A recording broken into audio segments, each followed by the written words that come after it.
Good day all. Coromandel Express all about the Rajdhani of coastal route. Old timers and train enthusiasts say the train which started operation on March 6, 1977 from Madras offered unmatched facilities to its passengers. It was faster than all other trains of its time, had a pantry car and a library, and showed movies in its AC coaches.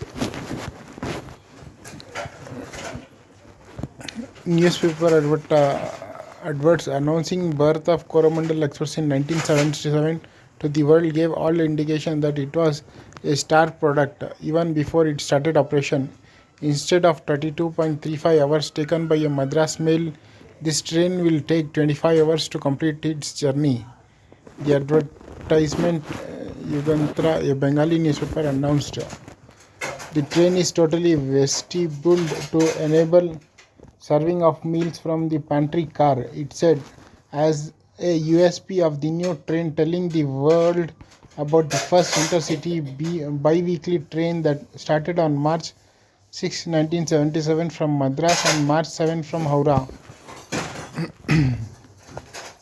Long before the word was coined, the Coromandel Express was already pegged as an overnighter, offering the latest comfort and speed that Indian Railways, still trying to graduate from its colonial legacy of steam engines, had to offer. By 1977, the Rajdhani was running successfully between, say, Howrah and Delhi. The Coromandel was all but the Rajdhani of the coastal route, honors the name. For starters, the train had a library. My parents were pleasantly surprised to find a library as part of the bouquet of facilities aboard the new train, says Sauraksha Maji, a researcher and rail heritage enthusiast whose lecturer parents Saroj and Debani were among the first batch of passengers on the Coromandel Express in 1977. The dining car served delectable dishes, although not as part of the ticket like the Rajdhani. Over time, the AC coaches also started showing movies on board through video cassettes. Before the Coromandel, there was no premium product. Then the Rajdhani. So everything about it was designed to be one. The timing, the speed, the amenities, everything, says Sanjay Mukherjee, a 1978 batch officer of the Indian Railway Account Service, who retired as Financial Commissioner of the Railway Board in 2016. Starting around the evening from Howrah, the train would reach Vizag early in the morning so that people working in industrial hubs like the Vizag Steel Plant and Visakhapatnam Port could use it as a viable transport option from Calcutta. Medical tourists and those who wanted to go to Bangalore from Madras were its target customers. People from Bengal going to Tamil Nadu for treatment were also targeted customers. Aspirants of engineering seats through the KCET were also targeted, and so on. The train would reach Madras in the evening so that people on the way to Kerala, Karnataka, and other parts of Tamil Nadu did not have to wait too long for a connecting train. The Coromandel was designed like that. In fact, trains like the Yashwanthpur Howrah Superfast came to fill the vacuum later on as bi-weeklies so that people could travel between the two cities directly. These trains were launched as new age products of railways as alternatives to the popular trains of the colonial era. On that route, the Coromandel was an alternative to the Madras Mail. Around the same time, the Gitanjali Express was launched as a new, faster alternative to Bombay Mail between Bombay and Howrah, says Sri Prakash, a 1971 batch officer of Indian Railway Traffic Service, who retired as Railway Board member in 2009.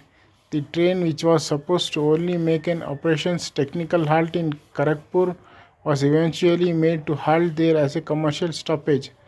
Students from IIT started boarding and deboarding in there, giving zonal railways the idea that this was a major catchment area, says Mukherjee. The birth and evolution of trains like Coromandel Express tell the story of the evolution of Indian railways and in a way how India travels, such as the popularity of the Coromandel Express or Coro as it was popularly called. The two railway zones, eastern and southeastern, started fighting for its earnings in Kharagpur.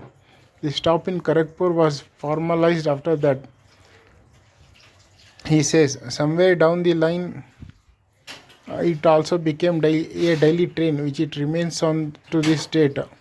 And that is how the train remained a cash cow and a star product of Southeastern Railway. When Lalu Yadav started the Tatkal scheme, the Coromandel was the only train in India which had a Tatkal coach attached for every class because the demand justified it, says the Trayambak Oja of the Indian Railways Fan Club, the largest global collective of India's rail enthusiasts. By the time I started taking the train around 25 years ago to travel between my college in Chennai and home in Kolkata, the library had been replaced by a railway official carrying a trunk full of books which could borrow to read on the train. It was its hallmark. He says the popularity was such that for its departure at 5 p.m. or so, general class passengers would start crowding platform number 14 of Howrah since morning. Older times recall how the train changed with time, but not its appeal. By the beginning of the millennium, the dining car was gone, but its food was still a hit. The pantry served a popular fried rice chili chicken combo. During the bird flu scare around 2000, they replaced the chili chicken with chili fish, and it was still a hit. Ojas says the Coromandel started becoming like just other popular trains when the railway started standardization of rakes. There were to be only three types of trains: the Rajdhani, the Shatabdi, and everything else, like the Coromandel. Its popularity forced the railways to increase its halt at Bhadrag, Balasur, Kurda Road, Brahmapur. This increased its runtime by 3 hours. A few years ago, it was taken off Howrah platform and made to run to and from the nearby Shalimar station, and that is how it remained as it lay in Odisha. Just another train derailed. Thanks for watching. Please subscribe.